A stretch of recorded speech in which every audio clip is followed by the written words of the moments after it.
Oke, baik, terima kasih semuanya Bapak Ibu Rahasia dan Pemilik yang saya hormati pada hari ini dan generasi bangsa yang hebat. Tepuk tangan kita berjumpa pada hari ini. Oke, baik, hari ini kita berbahagia ya. Kalau yang hadir mungkin satu dua tiga, nanti berikutnya ilmu yang kita dapat hari ini kita akan transfer dan bagi ke sesama. Karena itu adalah ilmu yang sangat berharga. Oke, baik, sebelum kita mulai, saya yakin semua masalah itu betul semua. Tetapi satu hal, orang bijak itu harus mencari solusi atau masalah. Solusi pintar-pintar harus selesai sebenarnya materi kita hari ini. Baik, sebelum kita lanjutkan, kita akan berdoa. Boleh mungkin pulau dengan singkat kita akan berdoa. Boleh berdiri.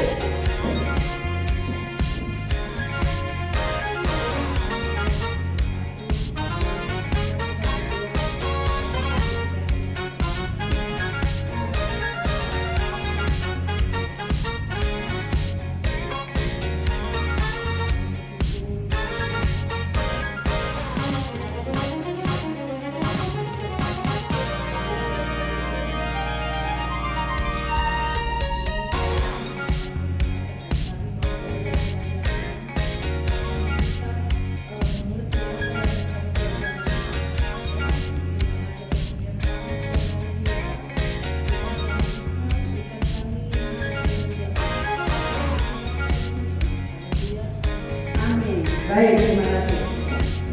Untuk kesempatan hari ini, coba boleh dibacakan yang paling kencang. Apa judul kita pada pagi hari ini? Budaya positif. Iya, betul. Baik, budaya positif. Kalau dikatakan budaya, setiap negara punya budaya. Setiap daerah punya budaya. Positif. Lawan dari positif apa? Ayo. Negatif. Luar biasa. Betul. Terima kasih. Kita akan berbicara yang positif saja. Oke. Selanjutnya, konsep inti budaya positif. Ya. Konsep inti budaya positif. Kita baca yang pertama bersama-sama. Perubahan paradigma belajar. Yang kedua, disiplin positif. Yang ketiga, nilai-nilai kebajikan. Dan keempat, lanjut, motivasi bagus. Kemudian, posisi kontrol guru, keyakinan kelas, dan segitiga ekspresi. Hari ini kita akan bahas satu persatu dan nanti berikutnya ilmunya akan kita kembangkan dan bagikan ke rekan sejawat kita. Baik, pembelajaran dengan paradigma baru. Paradigma itu apa sih? Paradigma adalah pemikiran yang kita olah, yang kita buat untuk mencapai suatu keinginan, ya, otomatis ke hal positif. Pembelajaran dengan paradigma baru merupakan pembelajaran yang dirancang berdasarkan prinsip pembelajaran yang berdiferensial, ya, artinya sehingga para peserta didik belajar sesuai kebutuhannya berdasarkan tahap perkembangan sesuai teori psikologi modern untuk mewujudkan profil pelajar Pancasila. Jadi saya kira Bapak Ibu yang di sini semua, orang tua murid yang saya kasihi, ya, kita tahu bahwa anak-anak kita yang sekolah di negeri, ya, maaf Ibu, anaknya sekolah negeri atau swasta? Iya, pasti ada swasta negeri ya. Iya, baik, tidak apa-apa.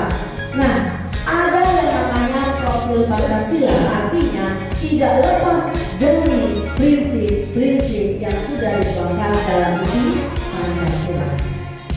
Berikutnya adalah miskonsepsi tentang teori kontrol. Nah, di sini contohnya dilihat ada sebuah gambar bagaimana ilustrasi guru mengontrol murid. Oke, saya tanyakan kepada ibu yang di belakang. Kalau misalnya anak ibu di rumah lagi main air, kemudian airnya tumpah semua di lantai, kira-kira action apa yang ibu lakukan? Itu akan marah atau bagaimana coba bunda?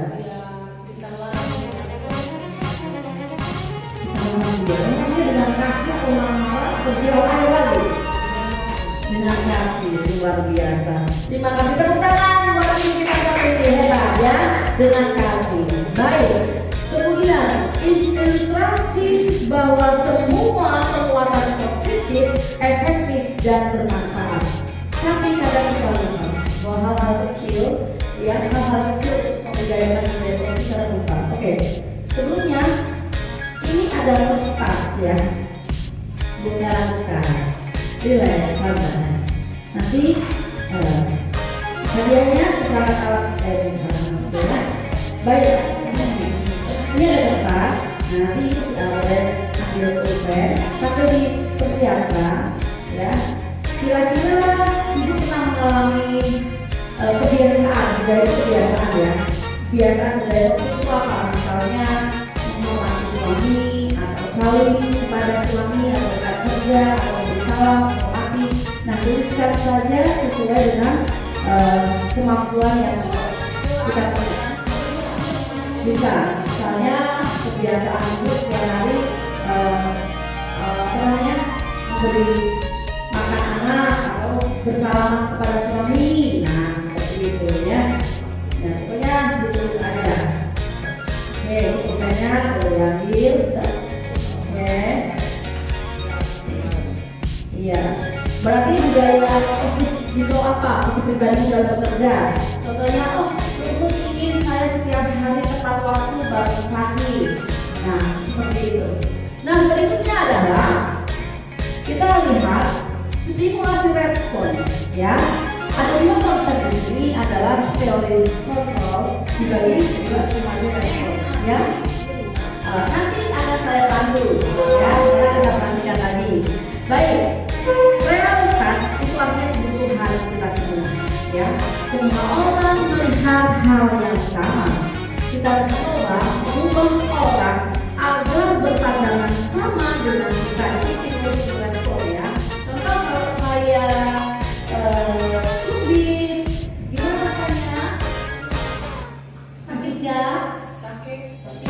Kalau saya senyum, suka atau kalau saya marah, jelek. Terima kasih ya. Jelek. Jadi saya nggak mau marah. Berarti saya harus berbudayakan positif karena saya bilang jelek kalau marah. Baik. Kemudian perilaku buruk dilihat sebagai suatu kesalahan. Oke. Teori kontrolnya apa? Poin pertama. Jika realitas kebutuhan kita sama, berarti realitas kebutuhan kita berbeda. Kebutuhan Pak dengan sama jatah, ya. Pastor juga berbeda. Pastor setiap hari berkebutuhan tadi ya. Saya berkebutuhan setiap hari membaca pelajaran saya. Seperti itu ya. Mungkin realitanya berbeda, kebutuhannya tidak sama. Kemudian semua orang melihat hal yang sama. Teori kontrolnya adalah setiap orang memiliki gambaran berbeda. Contoh, saya melihat ibu saya ingat tapi kita bertemu pada Ibu Ima ini saya punya pola pandang mungkin secara makanan sama sebenarnya soto dengan, tetapi secara hobi kue saya kira tidak sama. Coba kue yang ibu suka kue apa? Tradisional itu contohnya apa ya? Oh, gemblong. Kalau gemblong itu kue, kalau bahasa Jawanya itu gemblong. Kalau bahasa Indonesia itu gila ya, itu berbudaya bahasa juga. Itu bisa dikatakan berbudaya negatif. Kita berbicara, tapi tidak apa-apa. Ya itulah bahasa, memang harus hati-hati. Baik, kemudian kita mencoba mengubah orang agar berpandangan sama dengan kita. Otomatis kita berusaha memahami pandangan orang lain tentang dunia. Baik, saya melihat bahwa dunia tidak seharusnya ada masalah lama.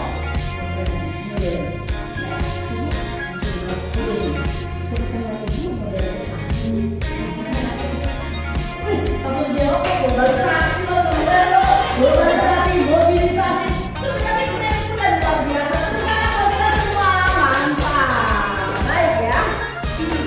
Kemudian orang lain bisa mengontrol saya. Hanya di teori kontrolnya, hanya ada yang bisa mengontrol diri Anda. Hanya Anda yang bisa mengontrol diri Anda. Contoh, di rumah besok saya lebaran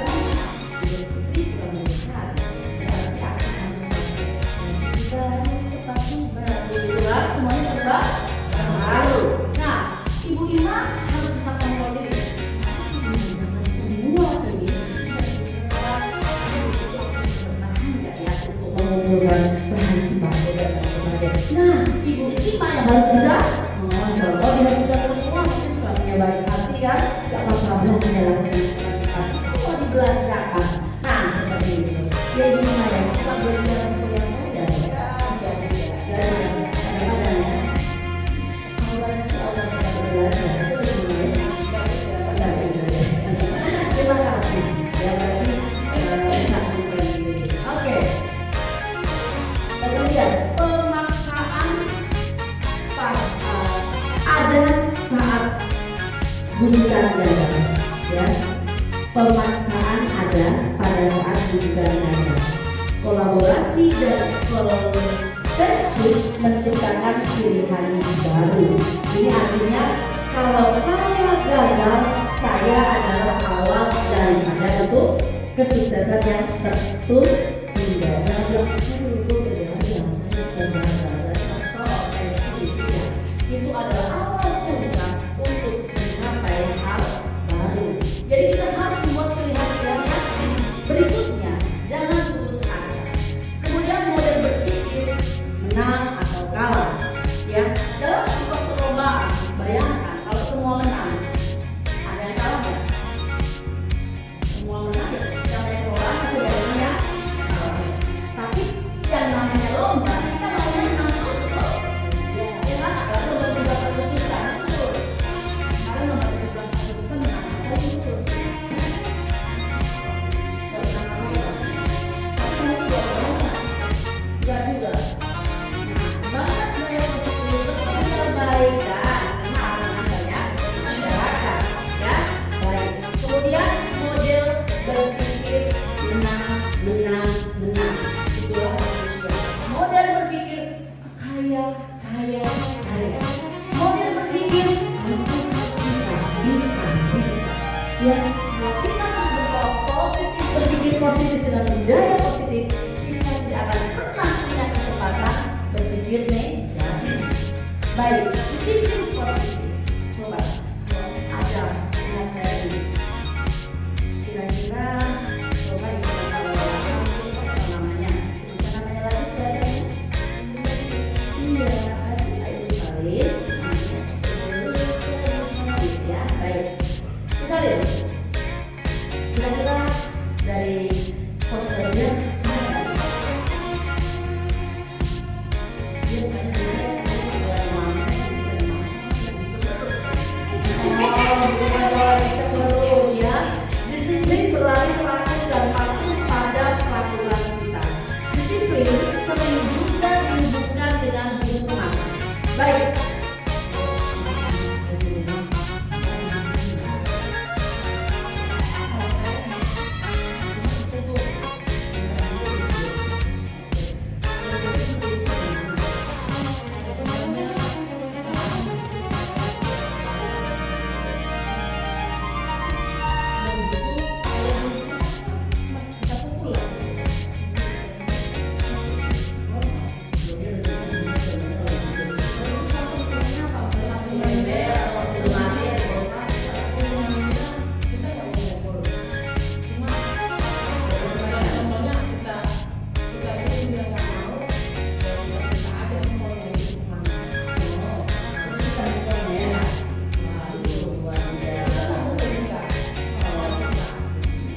Baik, luar biasa. Disita. Jadi memang handphone ini membuat ngomong gitu ya. Tapi jangan salah, jika kita menggunakan media sosial dengan baik, maka semua akan menjadi hal baik. Baik, karena belajar sesungguhnya berbeda. Karena belajar tentang disiplin tidak harus dengan memberikan hukuman. Justru itu adalah salah satu alternatif terakhir dan bila perlu tidak digunakan sama sekali. Dan yang digunakan adalah upaya pendisiplinan dengan positif atau cara yang baik. Oke. Tujuan. Nah, sekarang saya yakin Bapak Ibu tahu. Bapak Pendeta Evan. Baik. Tujuan disiplin. Bapak Pendeta pasti punya langkah dalam hidup ini disiplin. Karena sih disiplin itu sangat dibutuhkan oleh sosok Bapak Pendeta. Kenapa? Baik, terima kasih. Disiplin yang pertama, disiplin ini bermanfaat untuk kita melatih diri kita dalam mengatur tempo atau juga waktu.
bisa berbagi untuk menunjang proses pencapaian kita, masa depan kita, rencana ke depan semua berjalan dengan baik. Jadi tujuan itu harus kita lakukan. Itu yang bisa saya sampaikan. Baik, tepuk tangan bagi yang kita luar biasa ya. Jadi poinnya adalah disiplin, kontrol waktu dan finishingnya akan mendapatkan hal buah pencapaian yang luar biasa. Terima kasih. Ini sudah luar biasa ya. Sudah merespon dari semuanya. Baik, nilai kebajikan ya. Nilai kebajikan adalah sifat positif manusia. Boleh dilanjutkan bersama-sama? Bisa kelihatan?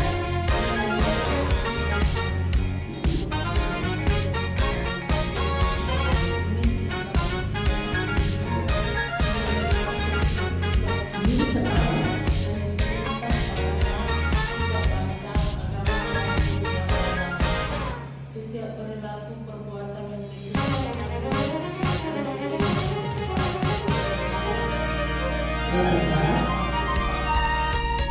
Dengan mengaitkan nilai-nilai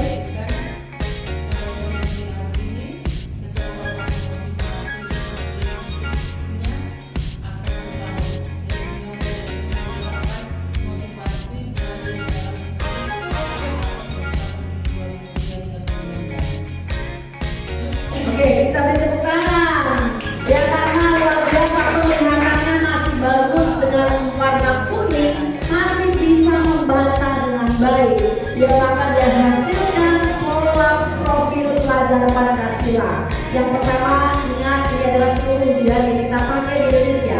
Yang pertama adalah beriman, bertakwa kepada Tuhan Yang Maha Esa dan berakhlak. Dan yang kedua adalah mandiri. Ketiga adalah bernalar kritis, artinya kita. Dan yang keempat adalah berkebinekaan global. Kemudian yang kelima bergotong royong dan keenam adalah kreatif. Baik, berikutnya adalah kebutuhan dasar manusia. Oke, kebutuhan dasar manusia adalah segala sesuatu yang kita lakukan untuk mendapatkan apa yang kita inginkan. Yang seperti saya bilang, ibu-ibu suka ke mall, tapi jangan dihabiskan uangnya. Jadi kebutuhan yang ada namanya kebutuhan itu adalah sekunder dan primer ya, untuk kita belajar dulu waktu di SD, Bapak Ibu ya. Baik, seluruh tindakan yang kita lakukan memiliki tujuan tertentu dan semua usaha terbaik yang kita lakukan adalah dalam rangka agar kebutuhan dasar kita terpenuhi dengan baik. Kalau kita di sekolah sebagai teacher, sebagai luar, sebagai wali murid, di rumah kita pengen punya rumah, pasti rumah kita ingin dirangkai ruang makan yang bagus, ruang makan yang bagus, kemudian tempat mandi buat semua pasti berpikir begitu ya, ya. Tapi hidup adalah sederhana. Rumahku adalah istana. Bagaimana saya tahu baru datang pasti tadi mengalami kesulitan. Saya anaknya di SMA ya. Saya tanya sama ini kebutuhan yang penting. Bagaimana apa sih? Saya pasangan apa bagaimana kita biasa aja. Biasa saja. Pada pokok ya, yang beras, nasi, kandang, makan, sangat gitu ya. Kebutuhan saya yang mendasar adalah apabila saya bekerja dengan yang saya beri dalam keadaan sehat, tersebut tidak seperti tadi dokter yang beri.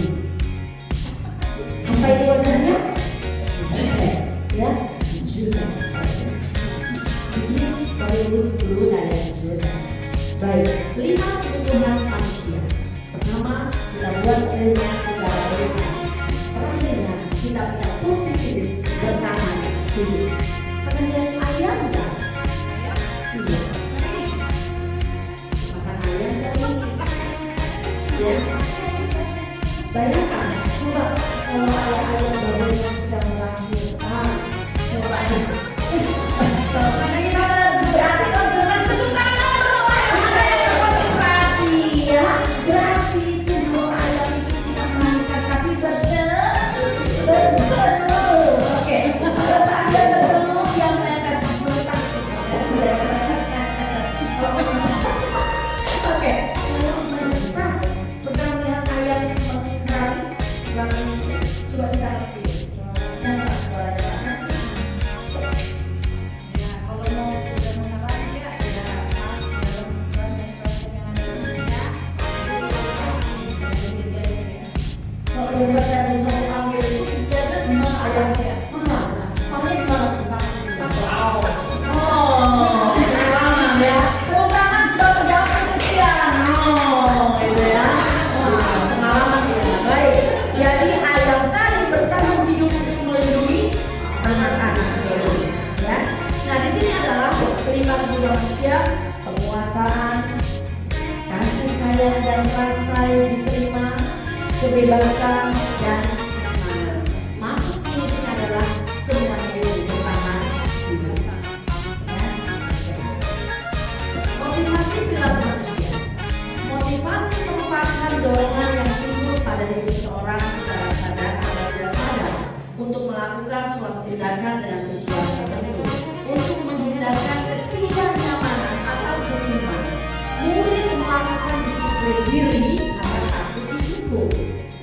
Ini merupakan motivasi ekstrinsik atau ekstrinsik dari luar untuk mendapatkan imbalan atau penghargaan dari orang lain. Murid melakukan disiplin diri karena ingin mendapatkan imbalan. Ini merupakan motivasi ekstrinsik itu sendiri. Menghargai nilai kebajikan diri sendiri.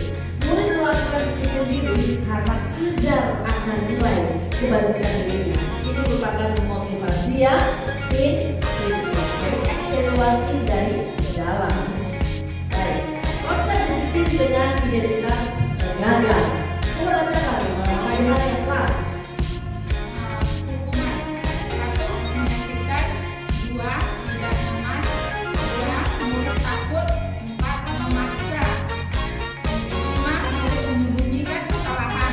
6. Murid menjadi rendah diri. Oke, penghargaan. Sir Christian, biar dibaca lagi. Saya sekalian tes matanya Sir Christian, bagus ya.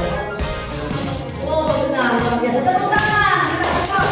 Supaya matanya lebih bagus lagi, tidak apa-apa ya. Baik, penghargaan. Yang pertama adalah tidak efektif. Yang kedua merusak hubungan atau sifat iri. Kemudian memastikan kreativitas. Kemudian menghukum dengan sistem ranking, itu nggak boleh. Kemudian merampas hak menghargai dirinya. Jadi penghargaan itu cenderung ke hal positif, ke hal negatif tidak ada di sini. Kebetulan di sini adalah masuk dalam peranan penghargaan yang positif. Baik, konsep disiplin dengan identitas gagal. Konsekuensinya yang pertama adalah peningkatan jangka pendek. Yang kedua perlu monitoring berkelanjutan. Yang ketiga ada stimulus dan respon. Yang ketiga adalah murid menghormati peraturan. Yang kelima kehilangan waktu untuk merenungi kesalahan. Kemudian restitusi, ya kita sebutkan nanti akan saya berikan pertemuan berikutnya. Yang pertama restitusi mencakup murid bertanggung jawab untuk perilakunya. Dan yang kedua fokus pada pemecahan masalah jangka panjang. Murid menghargai dirinya dan orang lain. Murid semangat memperbaiki kesalahan. Oke. Dulu pernah melakukan kesalahan pada orang lain? Pernah. Dan akan dulu jika merasa bersalah kita akan segera minta maaf. Segera. Karena seandainya orang itu tidak memaafkan, apa yang perlu dirasakan? Sebelum dengan teman adik saya dari sebagai beli gitu ya. Kira-kira bagaimana Sir? Kalau misalnya Sir nggak dimaafkan oleh teman saya, rekan kerja, dia ada maaf bagimu ya. Sudah berapa kali kau bagaimana rasanya? Ya udah nggak apa-apa. Jawabannya dia punya. Tapi jawaban singkat adalah harus tetap minta maaf dan merendahkan hati, timbulkan rasa kasih sayang. Baik, konsep disiplin dengan identitas gagal. Sebuah cara menanamkan disiplin positif pada murid. Kemudian restitusi. Restitusi adalah proses pendisiplinan polisi bagi murid yang memperbaiki kesalahan mereka, sehingga mereka bisa kembali pada kelompok mereka dengan karakter yang lebih kuat. Gesel 2004. Ciri-ciri restitusi bukan menebus kesalahan melainkan belajar dari kesalahan. Yang kedua adalah memperbaiki hubungan.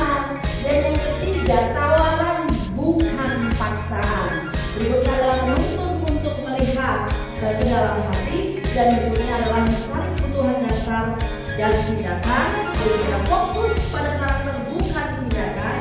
Kemudian adalah menguatkan dan fokus pada solusi. Baik, sebelum dilanjutkan, silakan di depan sudah ada kertas dan pena. Boleh dituliskan kira-kira hal budaya positif apa sebenarnya, hal budaya positif apa yang akan nanti Bapak Ibu kembangkan setelah keluar dari grup ini. Tuliskan saja, bebas menuliskan, nanti akan saya berikan poin. Ya, silakan hal positif apa. Kalau yang sudah Ibu boleh ditempel. Ya, sama.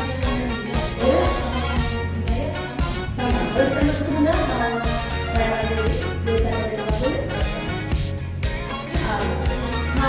Hal positif ya, budaya positif apa yang Ibu akan kembangkan. Misalnya tadi saya udah kasih contoh, misalnya saling kepada orang tua, memberikan hormat kepada yang dalam proses bersama, saling membantu dan seperti itu.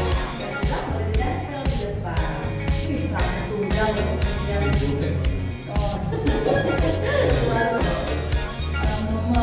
mengisi budaya positif di luar kita. Ya, misalnya berkomunikasi baik dengan teman dan sebagainya.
Menjadi takut hukuman. Jadi kita harus kontrol ke depannya bagaimana diri kita. Konsekuensi, guru memberikan konsekuensi untuk mengerjakan PR-nya saat istirahat atau dikerjakan sebanyak 3 kali lipat di budaya yang betul-betul sudah zaman modern masih ada. 3, guru tegas dan siswa menghormati peraturan. Sekarang restitusi, bedakan antara hukuman, konsekuensi, dan sekarang restitusi. Guru menanyakan keyakinan kelas, kemudian membantu siswa menyelesaikan masalah. Guru terbuka dan siswa menghormati dirinya dan orang lain. Contoh yang paling mudah, kalau kamu ini dapat nilai bagus, apakah kamu yang bisa melakukan? Belajar. Kalau kita ingin lingkungan kita bersih, budaya positif apa yang kita lakukan? Menjaga kebersihan. Bukan jangan buang sampah sembarangan, jangan ini, bukan ini. Nah itu tidak dipakai dalam budaya positif. Oke, 5 posisi kontrol. Pengumuman. Karena kamu terlambat, silakan berdiri sampai jam pelajaran bernomor ya, sekitarnya ya. Perbuatan merasa bersalah. Ibu minta tolong sekali, tolong jangan ribut-ribut. Tidak kasihan sama ibu ya. Dari tadi teriak sampai tenggorokan ibu sakit ya. Kemudian kemudian teman bilang ini kenapa terlambat, kemarin bisa tepat waktu kok, besok jangan terlambat ya. Nah ini ya perbedaannya. Kemudian teman tahu, masih ingat konsekuensinya kalau terlambat lagi, ya kan? Kemudian manajer sebagai kita ya, apa kamu menyadari bahwa apa yang kamu lakukan ini tidak benar? Kira-kira bagaimana agar kita bisa memperbaiki ini? Apa yang bisa kamu lakukan untuk perbaikan ini? Jadi posisi kontrol itu tetap ada dua posisi individu itu ya. Baik, keyakinan kelas saya hanya lakukan saja. Mengapa keyakinan kelas ini? Mengapa tindakan peraturan kelas saja? Nah, itulah yang kita buat. Baik Bapak Ibu, terima kasih banyak atas responnya. Kita beri tepuk tangan dan sebelumnya semuanya boleh bertepuk tangan. Kemudian saling sapa teman sejawat, boleh bersalam-salaman. Oke, terima kasih. Dari depan sini saya ucapkan salam kasih, salam semangat dari saya pribadi, dari Mei Sukaryati sebagai guru penggerak angkatan 11 dari SMP Dharma Putra Advent. Tetap berkarya dan